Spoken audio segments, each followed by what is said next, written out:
Baseball Writers Association of America and the Baseball Hall of Fame, for the first time since 1960, will not induct anybody new into the Baseball Hall of Fame this season.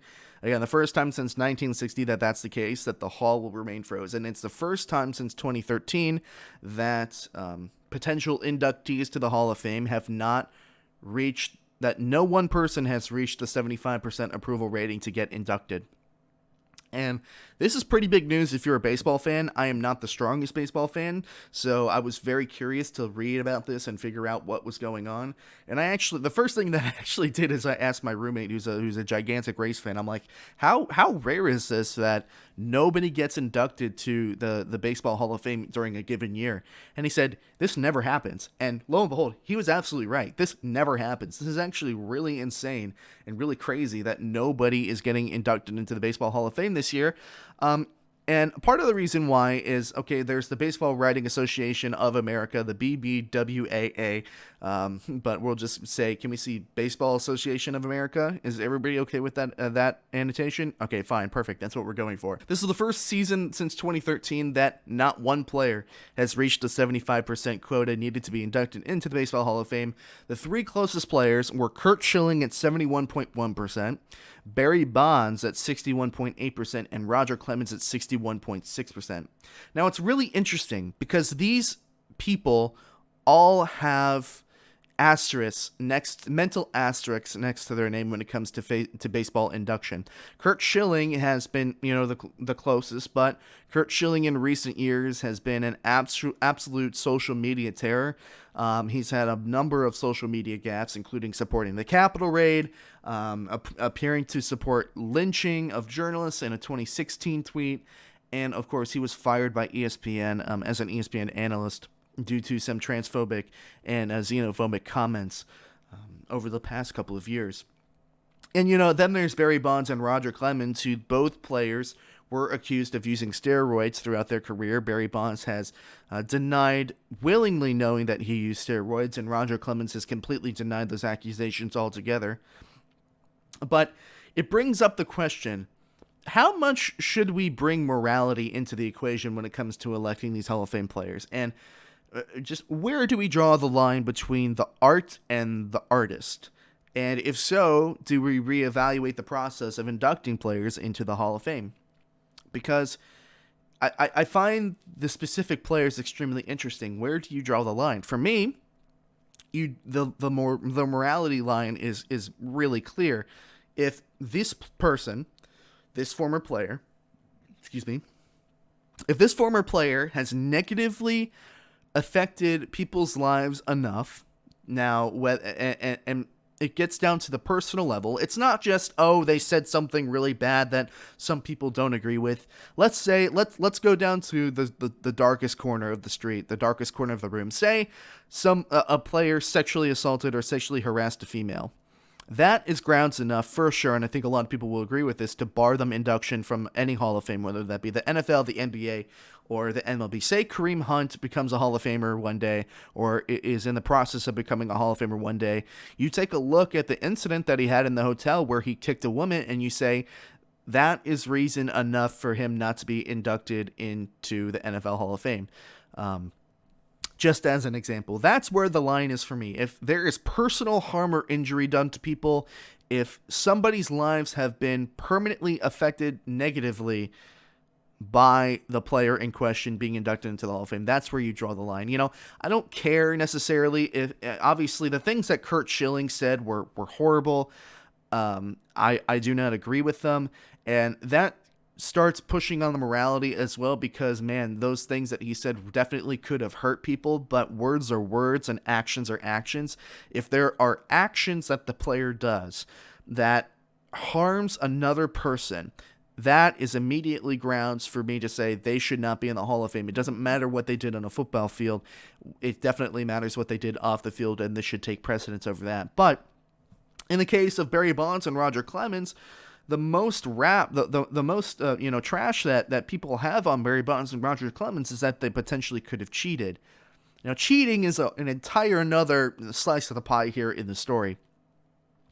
And again, cheating is something that can always be accused, but not necessarily proven. We talked about the UFC on the Tuesday show, the Tuesday/Monday show, and I'm bringing the UFC into this because they've had a lot of problems with champions using performance-enhancing drugs, and of course, you know who I'm talking about, John Bones Jones, specifically, with performance-enhancing drugs. And then you take a look at somebody like in the NFL, like Josh Gordon, who's had a substance abuse problem since he's been in the league. You know, substance abuse and substance usage, and especially in the sport of baseball in particular, is a big thing. So cheating, you know, depending on who you are, where you're from, and what sport's your favorite, cheating may value or rank differently on terms of importance to you. And it's extremely difficult to prove 100%, and there's always just an asterisk on the names of these players. And should there be? I don't know. I think, again, my line when it comes to denying induction into the Hall of Fame is, did you physically harm somebody? Did you hurt somebody, a specific person, enough to the point where that specific action should bar you from entrance into the Hall of Fame? And for me, potential use of PEDs does not. It does not matter to me necessarily, and it doesn't matter that, you know, they potentially have an asterisk next to their name. These are great players. These were great players even without PEDs, and sure, you can argue about whether the greatness of their careers would have been where it would have been with or without these substances if they did indeed take them. And again, probable doubt, yada yada yada.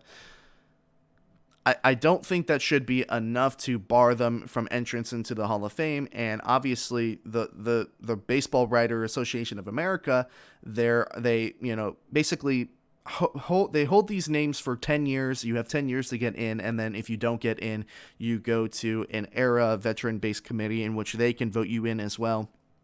And it seems like with recent bias that these writers are declining to allow people that are accused of using PEDs into the Hall of Fame. And when you have that, and then you compare it to the things that Curt Schilling has said, and you compare it to some other things that other people have said, it's like, where do you draw the line?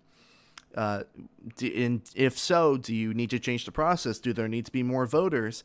Does there need to be a stronger stance, some more detailed guidelines on what does and what does not exclude you from the process of being inducted into the Hall of Fame?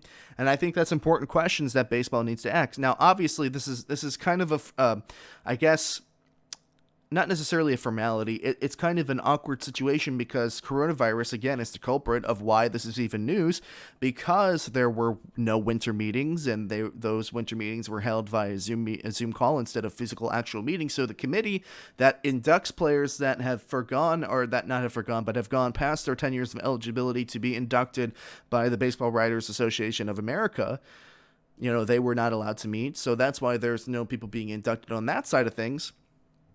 And, you know, that's why this is even news, but still the fact that since 1960, this is the first time this has happened since 1960, and then again since 2013, this is the first time that not a single person has reached a 75% mark to be inducted into the Hall of Fame. It does beg the question, do things need to be reevaluated? Do things need to be changed? And where do you draw the line morally when it comes to separating the artist from the art that he's produced? And when it comes to the art that Barry Bonds and Roger Clemens have produced as players, I don't think that the asterisk next to their name is enough to withhold them from, you know, inclusion into the baseball Major League Baseball Hall of Fame. Hey everyone, thank you so much for watching this segment from the Hard Headed Sports Podcast. You've heard what I've had to say, now I'm interested to hear what you think as well. If you enjoyed this highlight from the show and want to watch more highlights from the show as they come out after the show's completion, you should definitely subscribe to the YouTube channel, and if you're interested in listening to the entire show in its full-length entirety, you should follow the show on Spotify, Apple Podcasts, Google Podcasts, and Anchor. Thank you so much for watching. I will see you all very soon.